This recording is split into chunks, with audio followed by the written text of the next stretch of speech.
to start out with a meditation. If you're in a place where it's safe to do so, please close your eyes. Take a few deep, slow, relaxing breaths in through your nose and out through your mouth. With every inhale, feeling more peace and seeing more light entering your body and mind. With every exhale, letting go of tension and anything you do not want. And we picture ourselves now on top of a beautiful mountain in the center of a circular grove of trees. And in the center of this circle, a bonfire blazes forth, lighting us and the grove up with a sacred golden light.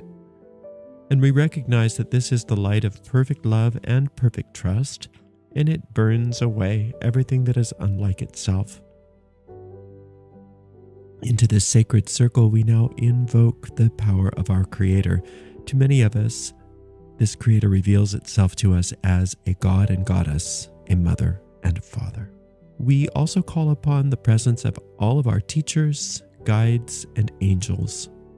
We dedicate this time that we spend together to all of them and to each other. And we ask that we be led as we walk upon our way so that we can become happier, healthier, more loving, more peaceful, and more prosperous people. Thank you very much. And if it's appropriate, out loud, you can say the words, "Blessed be." When I was very young, I started out as an entrepreneur. And I've owned several businesses. And the first several of those businesses didn't do so well. And I remember this one, I had an occult store where we sold occult merchandise. And I also formulated all of my own. I've had 3 different lines of occult oils and incenses throughout my life. 3 different times I've formulated complete lines of occult oils and incenses. And in this particular case, not only did we have a retail location, but I sold wholesale my products to occult stores all around the country. The business didn't work out. There were a lot of reasons why, but it was interesting because when the business failed, a lot of people were very eager to talk about my failure. Not usually to me personally, but to everybody else. When that business failed, my first response was, well, I better get a job. I better get a job just to pay the bills, right? I'll regroup and I'll start the next thing.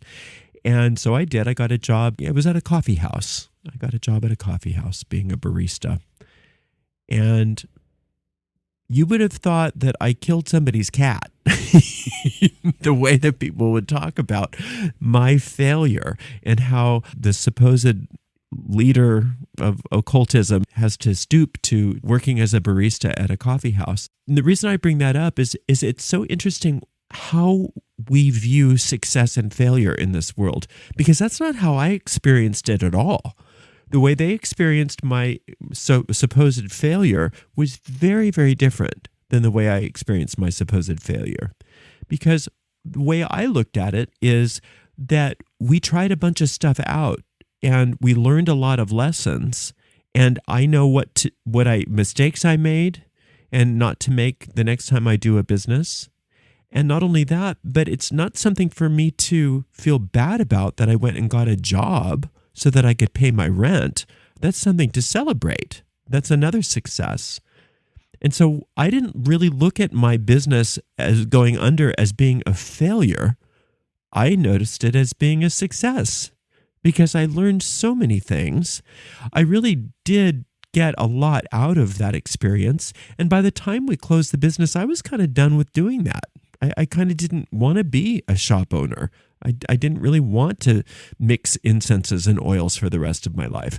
I did enjoy it and I did learn a lot, but I felt that business was a great success. It closed, it ended, but I felt like as far as the lessons that I learned and the people that I served and the good that I brought into the world, I felt that it was a great success. And my getting a job before I got into the next thing, I thought that was a very successful way of being as well. Interestingly also, I was in a relationship with somebody for several years, and that relationship ended. And I heard a lot about my failed relationship from people. And I remember having to say to somebody, excuse me, I don't see it that way. I don't see that as a failed relationship. I see that as a success, because the two of us love each other very much. We learned so much from each other, and we got everything we needed to get out of that particular form of relationship. Then we moved on to the next phase of our lives. We each found other partners, and we love each other very much. We have a great relationship. In fact, our relationship is even better than it was when we were together. So I don't see that as a failure at all. I see that as a success. But you see, if I didn't have some sort of a mental infrastructure, I use that word a lot, but that sort of internal and mental infrastructure to be able to see things that way, it would be so easy for me to just go into agreement with people that, oh, failed business, oh, failed relationship, oh, failed attempt at this, failed attempt at that. And I think that what happens to a lot of us is that we just go along with whatever happens to be the opinion, and we don't even question it as to what success really means and what failure really means. And I see that a lot just even in working with people. They'll come to me with these guilts about things that didn't work out for them. And I'll say, but look at how far you've come. Look at what you've learned. Look how different you are in such a good way. Look at the way that you treat people differently now as a result of that. Look at how well you are doing. How is that a failure? It's a success. Something doesn't appear to work out sometimes in the physical world because it succeeded, not because it failed. Sometimes when a relationship ends, it's because it's fulfilled its purpose. That means the relationship succeeded, not failed because you guys can't make it work anymore past when you needed to be together. That's not a small thing to think about. It's very important how you contextualize success and failure. Because if you're always looking at anything that doesn't seem to continue as being a failure, then you do fail. You fail to learn. You fail to grow as a result of it. When you look at the truth of whatever that thing is that seems to end, and you see that it succeeded, then you have unlimited ability to grow through so many of those experiences. That ability to grow as a result of that really has no limits. I talk about when I went to college, I didn't really benefit from college because of the data I received, although that was good. Some of it was good. What I mostly benefited from in college was learning how to learn how to think critically, rather than just swallowing what was given to me, learning how to research things, learning how to ask questions, learning how to look at things from a different point of view. That's what college did for me. It wasn't so much the degree. It wasn't so much my major. That was there. It was good, but that really, most of what I learned in regards to my major, I learned doing it, not what I learned in school. But school was great because it gave me the ability to learn, to question. And so I recommend that you take that ability to learn and question into each and every apparent failure in your life. Where do you think that you're a failure? Really look at that, really examine it. If you appeared to have failed in something, is that the end of the story? Is that the whole picture, that failure? If you're in a weightlifting regime, sometimes you have to exercise to failure in order to get what you need out of that experience. Your goal is failure. If you're in business, if you're not failing, you're not learning. You're not growing. If you're not making mistakes, if you don't have some catastrophes, then you're just really just treading water oftentimes. That's why when they say, nothing ventured, nothing gained, it's true. It's true. If you want to succeed in this world, you have to be willing to have what the world calls failures. You have to. Otherwise, if you're afraid of making a mistake and you're afraid that if you fail at something that everything's ruined, then you're never going to accomplish a thing worthwhile. When you look at your life, when you look at your relationships, when you look at your business, when you look at your finances, when you look at your body, when you look at your weight, when you look at all of those things that we are constantly piled on about with ourselves, our appearance, our weight, our money, our work in the world, our relationships with people, our children, our marriages, our divorces, all of those things, the world is very quick to judge us about how we didn't measure up. And it's up to us to have the maturity to be able to say, wait a minute, excuse me, but I don't see it that way. Thanks for sharing, but I do not see it that way. I see myself as a success. I see myself as a success. I learn from every mistake. I grow from every time I fall down. People get this weird understanding. They think that success means you never fall down. If you're not falling down, you are not succeeding. You're failing. If you are just treading water, if you're only doing the things that you know you're good at. I remember when I had a music teacher that would go through the practice rooms at conservatory, and she would say, I'm so sick of walking through the practice rooms and listening to everybody practice the stuff that they can already do. If you're sounding that good in the practice room, you're practicing the wrong stuff. And that was such brilliant wisdom. That is brilliant wisdom. I know this one man, he decided that he wanted to study singing. He was one of those people that didn't have any real inherent talent for singing. I asked him, I said, why are you studying singing? What, of all things, what made you think of singing? Is something you always wanted to do? And he said, no, it was the one thing I can't do. It's the one thing I really can't do. He said, I'm so good at so many things, but I can't sing to save my life. So I really want to put some time into it and see if I can make it work. And darned if this person didn't become decent. Not great, but decent. Just because they had that idea. So like, this is something I can't do. I've always wanted to do it. I have no talent in this, but I bet there's some skill set that I can find. Now, this person's probably not going to give, Sam Smith a run for his money, but if this person wants to go out and do some karaoke, they're not going to embarrass themselves. They've worked hard at it. They've created a success in a place where they felt like they were inadequate, simply by trying, by failing over and over and over again until they got it right. A lot of people in the craft claim that they don't believe in the concept of sin. And I beg to differ, because it's very often those very people that claim that they don't believe in the concept of sin that are always up in your face telling you where you messed up, where you're not good enough, where you're not towing the line. Rather than informing you, they're very, very quick to tell you how you messed up and how you're not good enough. And there's no difference between telling somebody that you messed up, you're not good enough, and telling them you're a sinner. It's the same thing.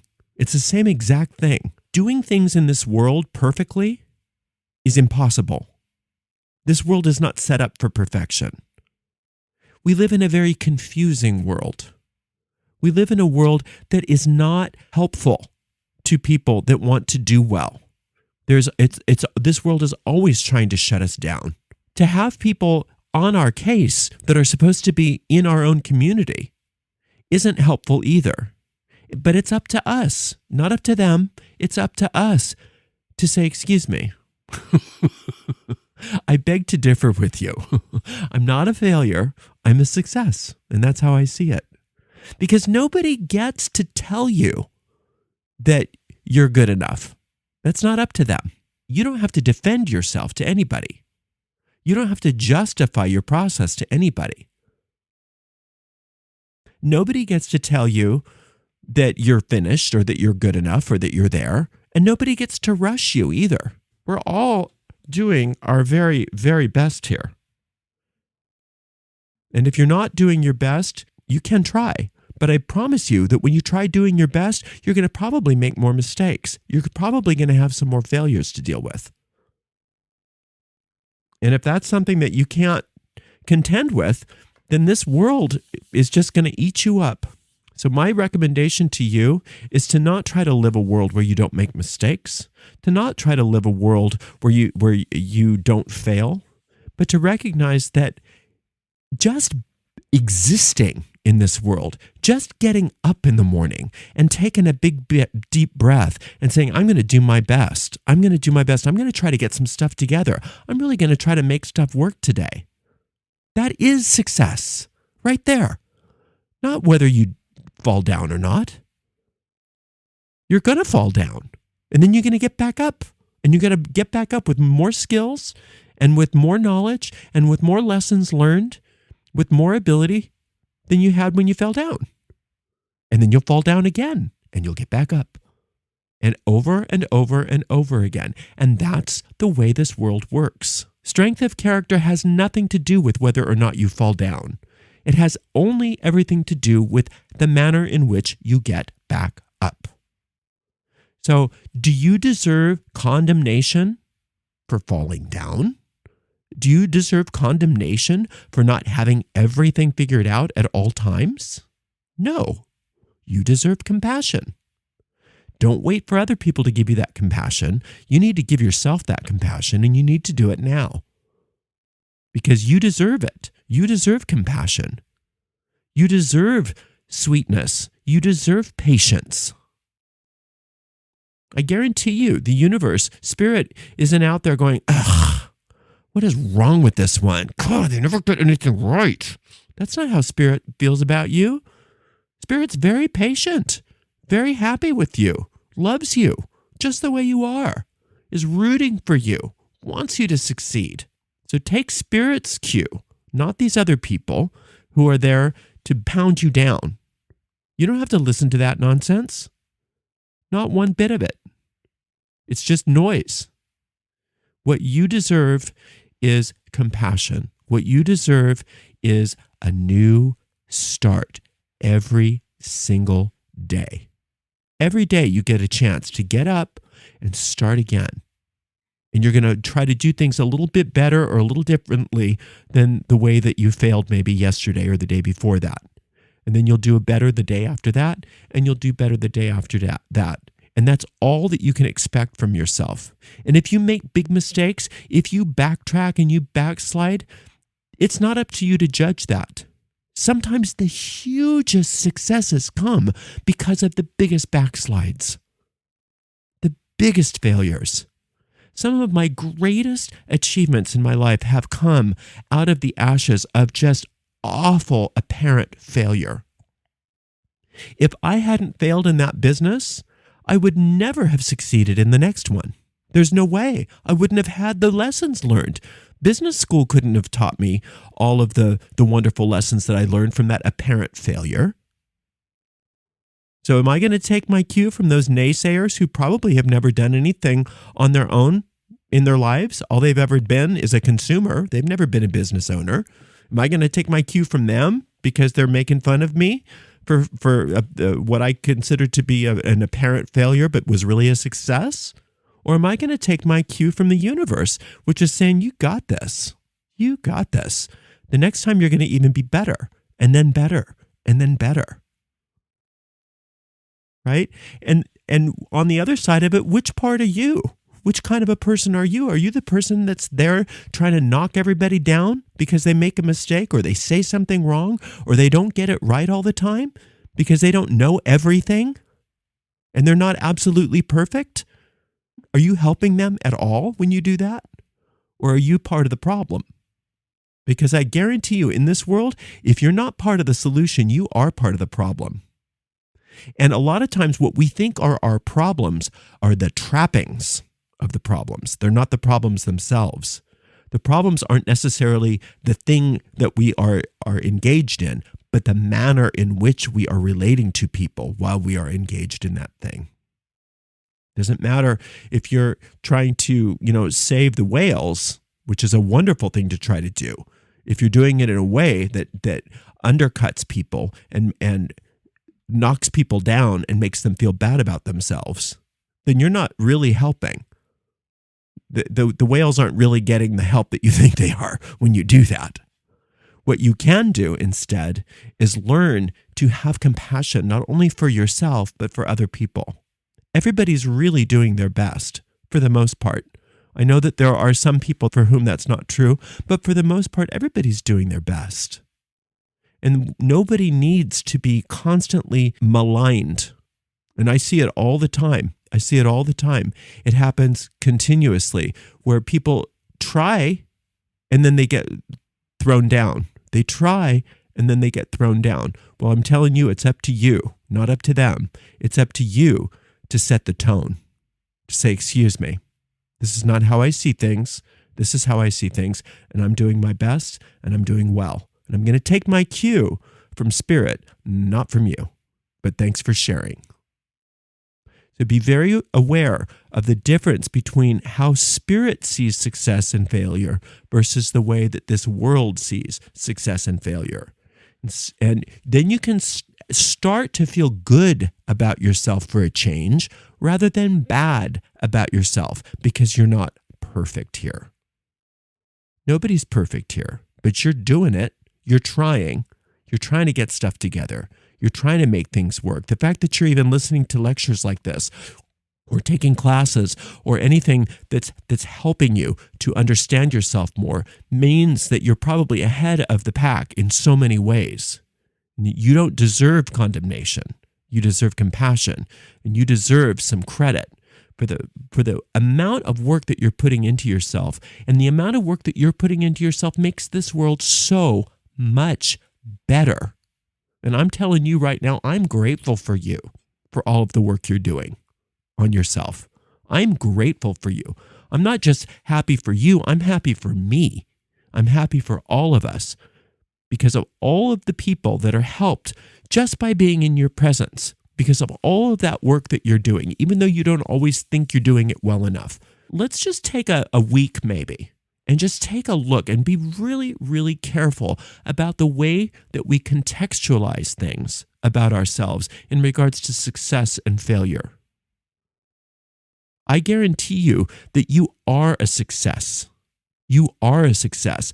In the moment, it may feel like failure. In the moment, it may feel like, ugh, but you're learning, you're growing, you're getting better and better every single day. And I am proud of you. And you should be proud of yourself as well, and proud of each other for all of this wonderful work that we're doing on ourselves and supporting one another. And that's a good thing. It's a beautiful thing. Let's end with a real quick meditation. Just if you're in a place where you can do so, go ahead and close your eyes. Take a few deep breaths. See yourself back in that beautiful grove on top of that beautiful mountain, with that beautiful bonfire blazing forth. We call in the power of your Creator and your guide, however they reveal themselves to you. We dedicate your life to them. We ask that we be guided and led every step of the way into right action and right decisions. We look backwards on our lives, and anywhere that we feel like we've failed and we've messed up, we recognize that we've learned amazing lessons. We're reframing all of that right now as success because we know that's exactly how Spirit sees it. We are asking for Spirit's judgment in any situation, not our own and not that of other people. We are willing to see the success that is our birthright growing and growing each and every day as we do our very, very best as we walk upon our path. We are very grateful for each other and for the guidance that we receive from Spirit. And if it's appropriate, out loud you can say, "Blessed be." Well, thank you so much for spending a little time with me today. I really appreciate you. And we'll be back with another talk next week. Much love and many, many blessings.